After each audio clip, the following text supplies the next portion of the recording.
Hi, welcome to One Word a Day. I'm Sophie, your pilot into the universe of Chinese. We are going to continue our journey now in year 2 of our exploration of this ancient language, ancient as well as contemporary, because there are, along the way, we discover old lifestyle that's agricultural society based, as well as contemporary expressions that's based on the reality of where we're living today. Okay, so it's about Chinese and introducing Chinese to the English audience. And maybe a lot of you already studied Chinese and know quite some about it. And me too, I'm a language learner and here sharing it with you. Last time we talked about 嘻哈音乐. 嘻哈音乐 is our translation for hip hop music. Music is over there. Music can be paired with everything else. But 嘻哈 we translate, hip hop we translate as 嘻哈. It almost inherits the spirit of hip hop in the sense of it has similarities in its pronunciation and also have a meaning similarities. So this closeness of a character choice in terms of both pronunciation and the meaning is a well-matched translation. So I would regard it a top-notch translation. Well, except 嘻哈 in Chinese because it represents laughter, especially we have a Chinese expression called 嘻嘻哈哈, almost like somebody who is goofbally, making fun of things all the time. So that kind of spirit versus hip hop.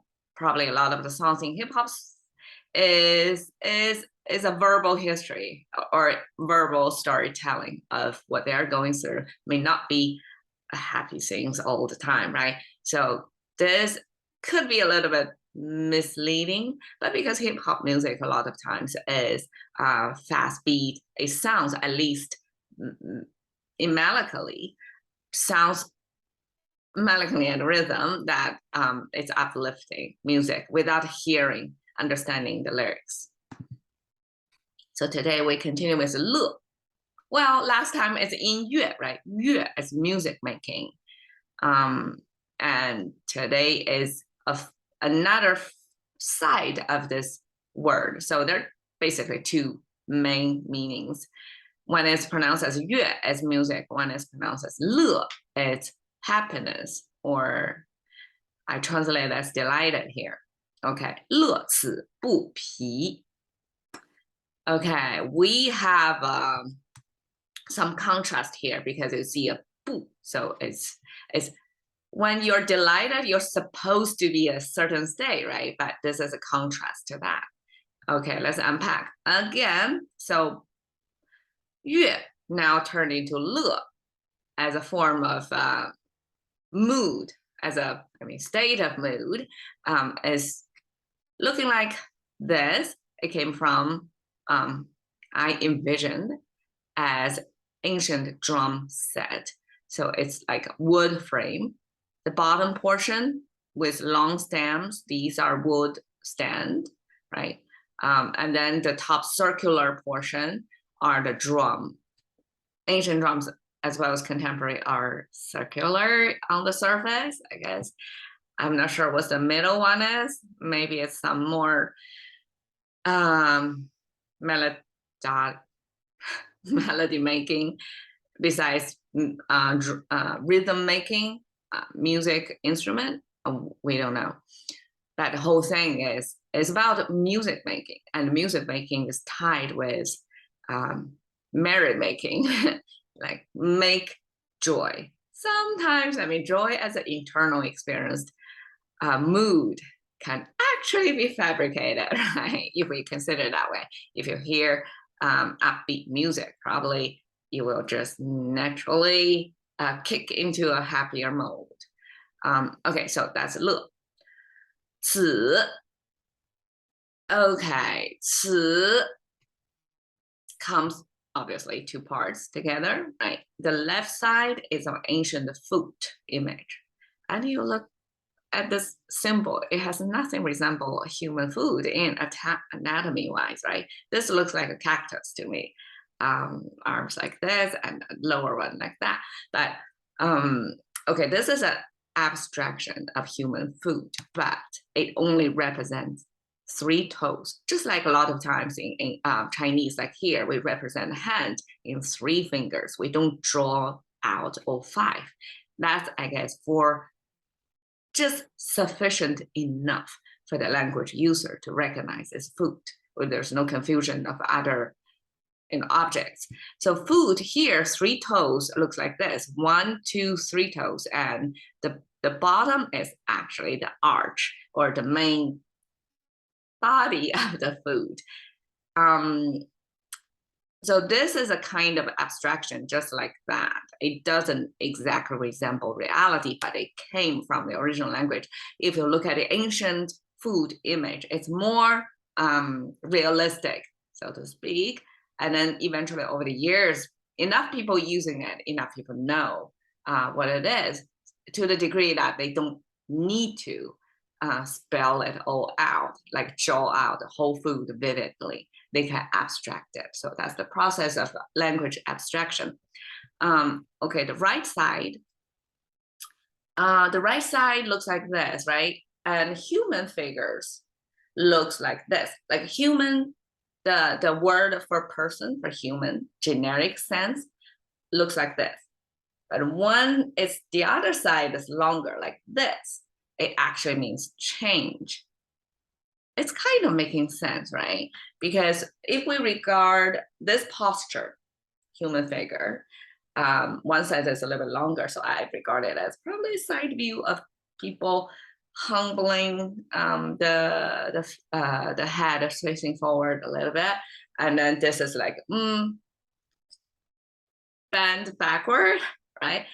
So this is recognizing is not a normal state. This is in comparison to its original setting, a different state of being. So this symbol was used to signify change. So it's noticeably different from the original setting, even if it's the same object, like the main body structure is the same, look like that, just this way or that way. So that's our way to express change. So now we have food plus change. Pretty abstract, right? My interpretation here is food, a lot of times, just by itself, looking like this, was used to mean stop. So this food symbol eventually, besides it used as walking, but one is walking is always paired with something else to mean walking. And if it is just by itself, just the foot itself, without other body parts to go with it, that means actually stopping, almost like a plenty of food, firmly at one location without moving it. So that, language creators chose food to symbolize not moving, stopping over there. So stopping plus change, I regard it as in ancient Chinese philosophy as well, like change is recognized, like embodied in everything, right? So it's a continuation, like no matter what we're looking at, it's a continuation of different stages of being or different states of being. It's seldom staying the same. So when language creator point like a stop, change, it's almost like time freeze it, right? You click a pause to the change continuation. And at that moment, that pausing moment over time, freezing of time, language creators say this. So this is the moment we're looking at, not before or after. So that's I want to say a pretty impactful way. Even if some other scholars read it as, okay, this is a person, they still regard it as a person, even if it's turning the other way. It's like a food step onto a person's body. So it's almost like a bully situation, stepping you're on somebody. So I don't like that image. Even if it is a possibility, I cannot say they are wrong.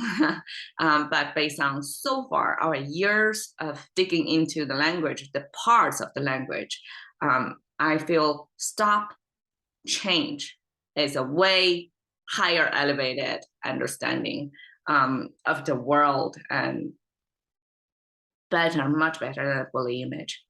Okay, 不 is a negation, and it's the top frequency word we had in the past year. We encountered this negation word 39 times throughout our 365 days. So it's quite frequent, right? Almost like every 10 days we see it again. Because, I mean, even if Chinese, as a Chinese myself, I tend not to say no to things. But negation as an important switch, like a switch off in logic, right? It's not this. It's about the logical thinking. It's about contrast.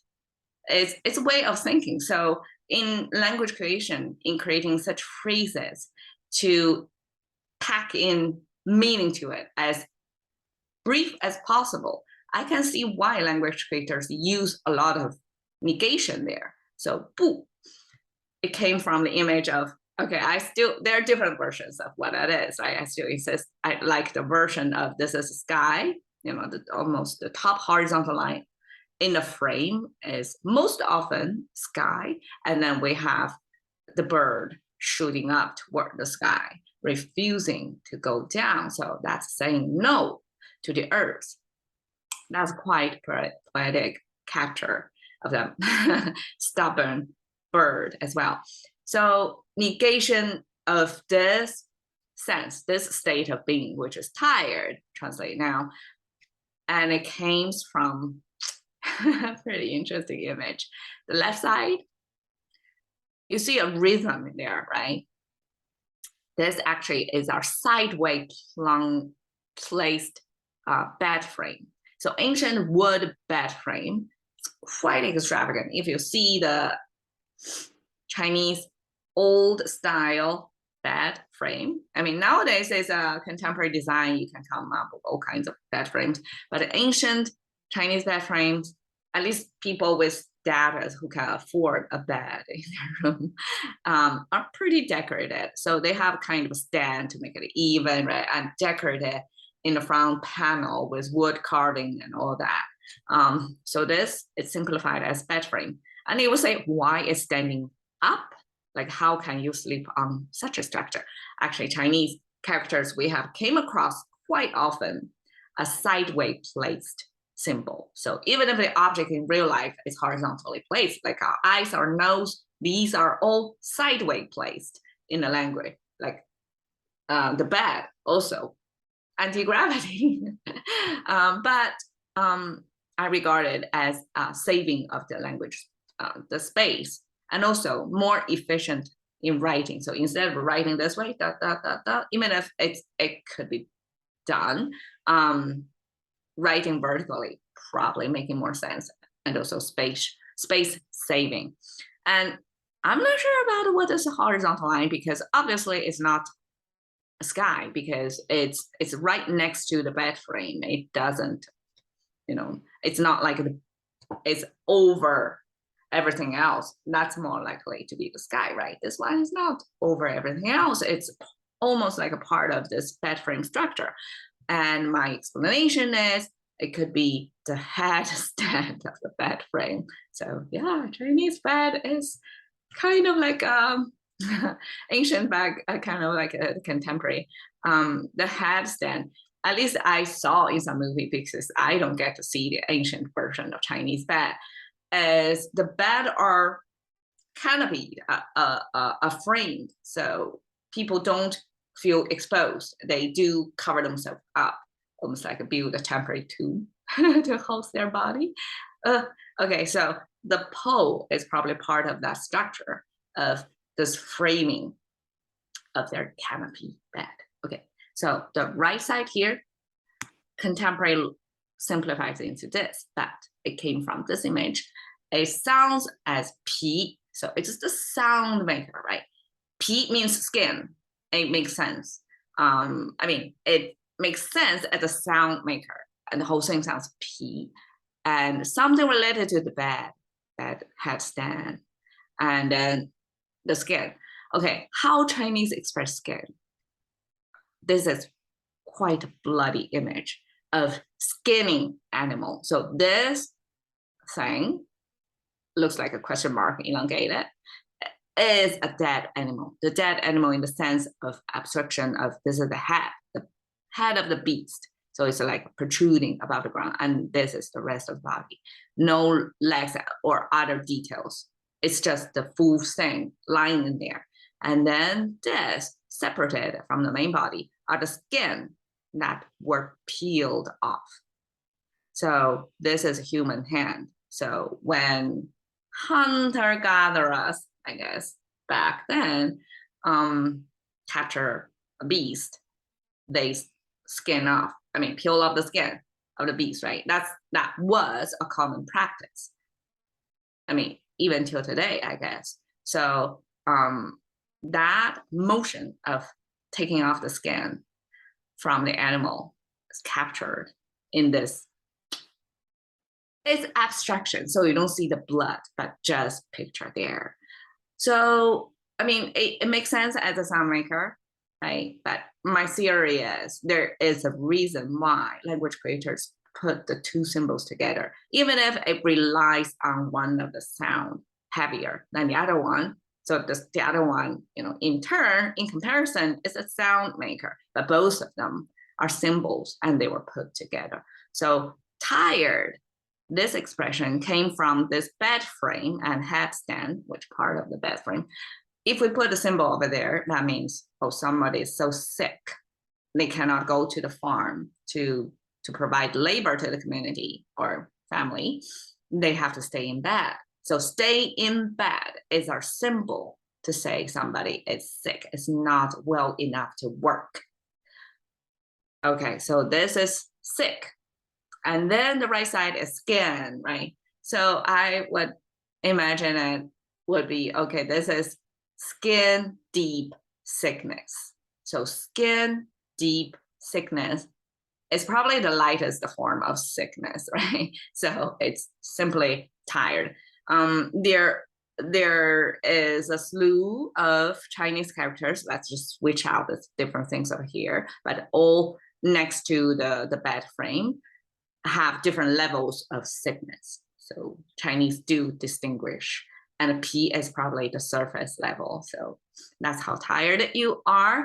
Whole thing looks like delighted, not tired. It means somebody is taking pleasure from doing this or from this object and don't feel tired, even as it's quite demanding physically, mentally, whatever. So I translate it as enjoy, endure. That you enjoy this delighted, right? You enjoy something that you can endure whatever the hardship or the demanding conditions placed on you. So that's Chinese sense of 乐此不疲. It's almost like a borderline of being crazy from a regular person's perspective who doesn't enjoy that P, that tiredness, or even risk taking. Somebody, for example, choose the career of being a musician, or nothing done putting of musician, but in Chinese perspective, that's a higher risk career path. And so if you choose that, it's the P direction. It's somehow, some point are going to drag you down. You have less income, even if you're putting a lot of effort. So the ROI, right, return of investment of your energy over time seems to be so low that it's unreasonable to take the risk. So that's a kind of a P, that form. And then if somebody enjoyed it so much, the cost of doing it doesn't matter that much. So here I show you the documentary Meru about a group of mountaineers conquering this very, very difficult vertical surface on the planet. And it's cold, it's all kind of conditions that is out of my imagination, but I admire them. And there's so many things can go wrong. They could have lose their lives. That's how high stake this risk taking they are doing. And P, not even saying like this is definitely not skin deep. At some point they got frozen bite on their feet, and it's a bloody thing. It's not just skin deep. It definitely hurts more than that, but still they do it. And I'm not going to ruin the plot for you. I encourage you to view it. It's free on Amazon. But this is a perfect illustration of this irrational choice of how to invest your time in. What do you want to do? And I feel like my episode, this is a coincidence that I have this episode on my ear too, because sometimes I do question like, okay, I do put a lot of time in this, and maybe not many people are viewing this right now. It's a really small niche. Like who would in their normal mind take interest in another language from an English perspective? But I believe in the value of doing this, and I enjoy the process of sharing it, to make sense of the language myself first, and then share with the audience. And it's a discovery journey. So in a sense, it's kind of enjoy endure situation for me. But I'm 乐此不疲. Cash into the currency of thinking about one word a day with Sophie. See you another day.